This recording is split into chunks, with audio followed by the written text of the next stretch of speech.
Hello மக்களே, welcome to J creation. இன்றைக்கி என்ன வீடியோன்னு பார்த்தீங்கன்னா, தக்காளி ஊறுகாய். ரொம்ப டேஸ்டான தக்காளி ஊறுகாய் தான். சூப்பராக இருக்கும். இது செஞ்சோம்னா எங்கள் வீட்டில் ஒரு 2 நாள் தான், 2 நாளில் காலி ஆகிடும். ஆனால் இது 15 டேஸ் நம்ம வச்சுக்கலாம். வெளியே ஃப்ரிட்ஜில் வைக்கணும்னு அவசியம் இல்லை, வெளியே கூட வச்சுக்கலாம். ரொம்ப சுவையாக இருக்கும், டேஸ்ட்டாக இருக்கும். இது எப்படி செஞ்சங்கிற வீடியோவை பார்க்கலாமா? வாங்க வீடியோக்குள்ளே போகலாம். தக்காளி ஊறுகாய் செய்கிறதுக்கு வந்துட்டு எண்ணெய் ஊற்றி கடுகு, ஜீரகம், வெந்தயம் போட்டிருக்கேன். அப்புறம் நாட்டு பூண்டு, குட்டி குட்டி பூண்டு, அதை அப்படியே முழுசாக உரித்து போட்டிருக்கேன். கொஞ்சம் பெருசாக இருந்த பூண்டை தட்டி போட்டிருக்கேன். கருவேப்பிலையும் ஆட் பண்ணியிருக்கேன். இந்த பூண்டு நல்லா செவக்க வேண்டாம், லைட்டாக வறுபட்டால் போதும். டேஸ்ட்டாக இருக்கும். பூண்டு வேகாது அப்படின்லாம் ஃபீல் பண்ண வேண்டாம், வெந்துடும். 1.5 கிலோ தக்காளியை ஃபஸ்ட்டு நல்லெண்ணெய் விட்டு கொஞ்சோண்டு பெருங்காயம் போட்டு தக்காளி கழுவிட்டு துணி வச்சு தொடச்சிட்டு பொடி பொடியாக அரிஞ்சிட்டேன்.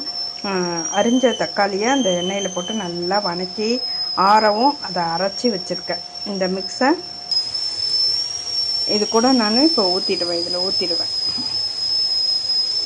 தக்காளி ஆட் பண்ணுறதுக்கு முன்னாடி காஷ்மீரி சில்லி, அதை தேவையான அளவு அவங்கவுங்களுக்கு எவ்வளோ காரம் வேணுமோ அந்த அளவுக்கு ஆட் பண்ணிக்கோங்க. அப்புறம் நம்ம வீட்டு மிளகாத்தூள், அதுவும் கொஞ்சம் ஆட் பண்ணிக்கலாம். இது வீட்டில் அரைச்ச மிளகாத்தூள், இதை ஆட் பண்ணுறேன்.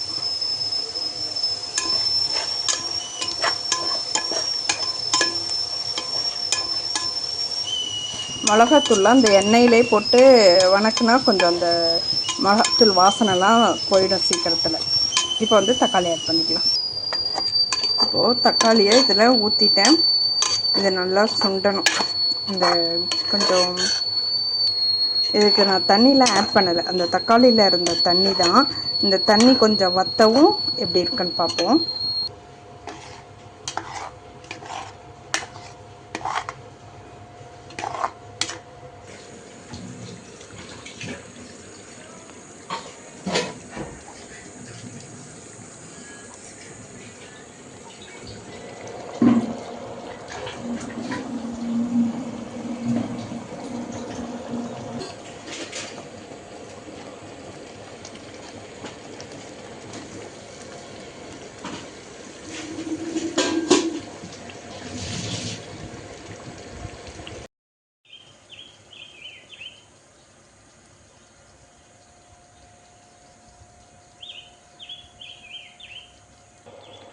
கடுகு, வெந்தயம் வறுத்து பொடி பண்ணி வச்சுருக்கேன். அது கொஞ்சம் இதில் ஆட் பண்ணிட்டேன். நான் கொஞ்சமாக வெல்லம் ஆட் பண்ணுறேன்.